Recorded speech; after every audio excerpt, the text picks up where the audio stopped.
if nature has given me a certain handicaps, it has also blessed me with a lot of strengths. And so some of my strengths which I see are that I'm very good at visualizing things, imagining things.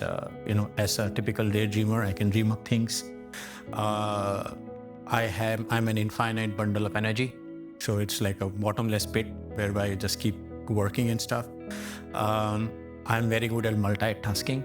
What I have done is I've realized that, and because of these things, because I was always very energetic, jumping around from one project to another, I was a misfit in a big company where these boundaries are very nicely drawn, and you have to stay within that boundary that has been assigned to you. Most people with ADHD, I realized, that is the reason why they're very successful as entrepreneurs, when they can dream up their own startups or companies, and they can start working towards it, and it becomes a very good recipe for being entrepreneurs. So I think it remains a misconception, but yes, we have our own set of challenges, and we may not fit directly into the regular school system, which is basically structured towards the 98% of the people who are just normal.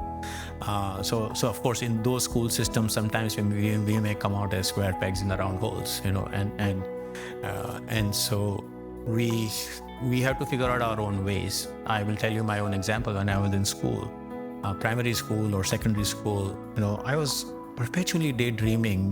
My teacher would be talking to the class, and I would be looking out the window and looking at the grass and looking at the playground and dreaming up things, and I had no idea what she was talking about. To me, I wasn't even listening to her, right?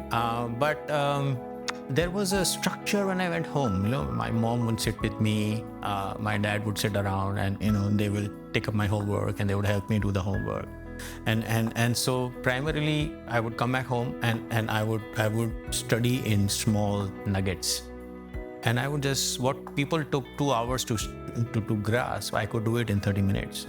But when my grades came out, I was like top of the class, because I had my own ways of making up for what I was missing out in class. And unfortunately, if you do not have a diagnosis with ADHD, or if you are not aware that you have these challenges, and you don't structure your study pattern or according to your strengths and factoring in for solving for the weaknesses, then yes, you will remain academically poor, because we have our fair share of weaknesses.